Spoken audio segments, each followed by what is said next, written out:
All right, welcome back. We're going to wrap up the third section of this third unit of AP World Modern by talking about belief systems that develop in different regions of the world. What you need to know out of this section is that religious developments and interactions are going to bring various political implications to Europe, South Asia, and the Middle East. In Western Europe, the Protestant Reformation will lead to political conflicts and eventually further the growth of Christianity. Political rivalries in the Middle East is going to intensify within Islam between a split between Sunni and Shiism. And the development of a new religion in South Asia, Sikhism, will find believers in both Islam and Hinduism, and at times experience toleration from the Mughal Empire and later persecution. Closer look, let's get into the Protestant Reformation. So the Roman Catholic Church was already, by the 16th century, the Roman Catholic Church was already experiencing threats to its role as a unifier of Western European culture. This comes from a lot of places, including the Black Death. Remember, we talked about priests and maybe not carrying out their priestly duties as people were dying left and right. Arguments over whether the Bible should be written in the vernacular, the language of the area. Should there be German Bibles written in Germany? An event known as the Babylonian captivity. This is an interesting time in Roman Catholic history where the papacy actually existed in Avignon, France, in southern France, and the French kings actually exercised authority over the church in choosing who the popes would be.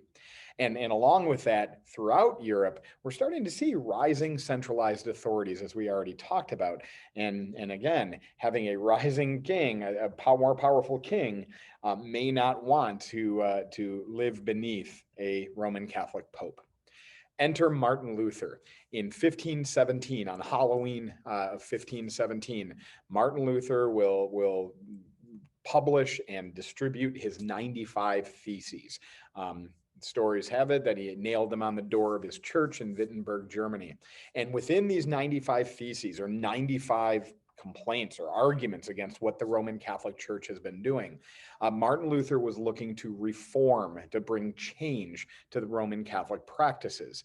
What he ultimately was going to bring was a breakup in the Roman Catholic Church. There's a number, 95 problems that Martin Luther has. Let's just talk about a couple of them. First, the selling of indulgences. This is the Roman Catholic belief that after someone dies, they enter a stage of the afterlife known as purgatory. And you could be there for minutes or days or hours or years. And by doing something for the church, maybe service in the Crusades or donating money, giving money to the church, you could receive an indulgence, which is kind of like a get out of purgatory faster ticket. And the church was selling these in large part in the early 1500s to finance the construction of a massive new church in Rome called St. Peter's Basilica. Martin Luther also spoke against simony, the selling of church offices, positions within the church up for the highest bidder. This was another way the Roman Catholic Church was bringing in funds. Martin Luther spoke against pilgrimages, long pilgrimages to go to religious sites or to see relics of religious figures. Martin Luther believed that these took people away from their family. These pilgrimages took men away from their family, and that wasn't what he thought people should be doing. And also the belief in Roman Catholicism that salvation could be found through faith and good works. Martin Luther said no to that. It is just through faith alone. You can't, buy your way into heaven. You've got to just have that faith. Ultimately, for Martin Luther's actions, he is going to be booted from the Roman Catholic Church. And many German political figures, many German princes are going to follow him to his new Lutheran church to break away from the power of the Roman Catholics. Now, after Martin Luther, we see a lot of other Protestant movements. For example, example, Calvinism in Switzerland, the belief that entrance into heaven was predetermined for people. This is called predestination.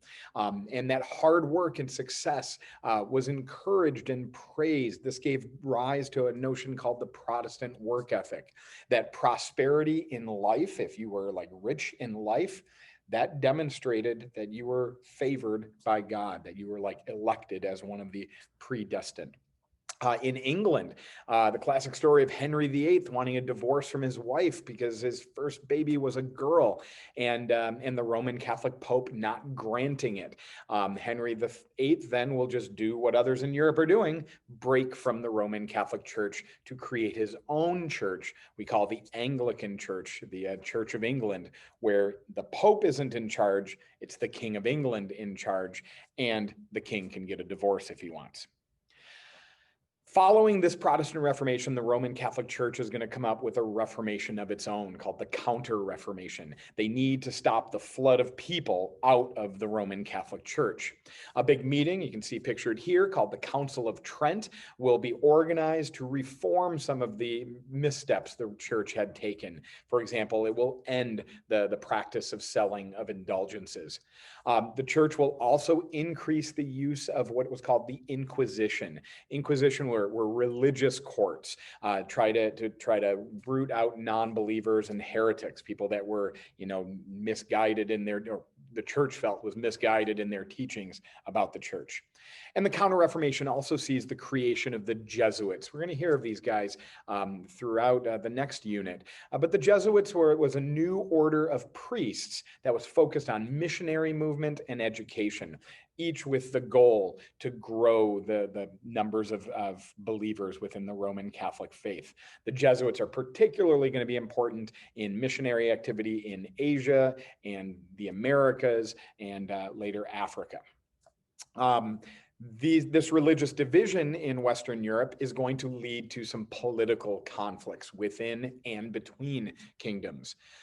In the Holy Roman Empire, which is kind of like this loose collection of a bunch of German principalities, the Peace of Augsburg is going to cause a resolution allowing individual princes to decide, do they want to be Catholic or Lutheran or Calvinist ultimately. We're going to see violence in France between Roman Catholics and Huguenots, pictured here in a massacre that was known as St. Bartholomew's Day Massacre. Eventually in France, King Henry IV will issue what was called the Edict of Nantes, which will allow the free practice of faith, whether you want to be Catholic or Protestant, in France. This, though, would later be revoked by King Louis XIV. But the biggest conflict in Western Europe is going to be the 30 Years' War. This is in the early 1600s. It is largely a Catholic versus Protestant war, though France does side with the Protestants because he doesn't really like the Catholic side of this fight. At the conclusion of this massive fight, where it's estimated that some 8 million Europeans would die over these 30 years, would be the Peace of Westphalia, which would essentially take that Peace of Augsburg and apply it to most of Europe, where people could choose, princes and rulers and kings could choose the religion for their state. Well, within reason. You got to be Catholic, Lutheran, or Calvinist. In the Middle East, we are also going to see some schisms within the Islamic world. First, the Ottoman Empire is the big boy on the block, and tremendous expansion is coming to the Ottoman Empire, including moving into the former Byzantine lands of the Balkan Peninsula. These were Christian lands that are now being ruled by an Islamic empire. And so these Christians of Southern Europe, Southeastern Europe, will see Byzantine law replaced with Islamic Sharia law. The Safavids, further to the east, are going to use Shia Islam as a unifying force and lead to the construction of Shia mosques within their territory. But the Sunnis of the Ottoman Empire and the Shia of the Safavid Empire will be in frequent conflicts as they share a border and obviously have a deep religious divide that dates back centuries to the start of Islam and the lack of Muhammad naming a successor to his leadership. Ultimately, the Ottoman Empire will be victorious over the Safavid at a battle called the Battle of Calderan, and this will solidify the borders between the Ottoman and Safavid empires, and ultimately bring a solid political divide in that region of the world. In South Asia, we see a new religion developing, Sikhism, in the late 15th century. Now, this is going to develop out of the Hindu Bhakti movement, and will find followers of both Hinduism and Muslims, particularly lower income people that felt most disaffected in society. Today, Sikhism is the 5th largest religion in the world, primarily in northern India. The ruling empire in India is going to be the Mughal Empire. We talked about these guys already. And we're going to see some changing attitudes over time with Mughal treatment of minority religions, or in India, Mughal treatment of majority religions. The Mughals are Muslim, ruling a majority Hindu state. First, want to mention Akbar the Great. You see pictured next to me. He is going to rule South Asia, going to rule the Mughal Empire in the late 1500s, and he is known for his tolerance of all religions in India, including this growing Sikh faith in northern India. He's going to attempt to create his own syncretic religion where he blends ideas of Hinduism and Islam into a new faith. That doesn't really pick up steam, but it does show his openness to different religious beliefs. As a ruler and practicing this tolerance, he's going to grant Hindus positions as bureaucrats called zamindars. He's going to marry Hindu wives. He's going to end the jizya tax, this head tax that non-Muslims typically pay in a Muslim state. So very open and tolerant of different faiths. After Akbar's death, however, later Mughal rulers will more openly persecute the Hindus and the Sikhs within India, and this contributes to the decline of that state. So what do we want to take out of this? Protestant Reformation is going to bring an end to Christian unity in Western Europe and contribute to a lot of political conflicts within and between states. Rivalries in the Middle East between Sunni Islam and Shia Islam will contribute to state conflicts between the Ottoman Empire and the Safavid Empire. And in South Asia, religious toleration contributes to the growth of the Mughal Empire, only to follow intoleration and a weakening of that state. And we'll be back in a little bit to get into Unit 4. Take care.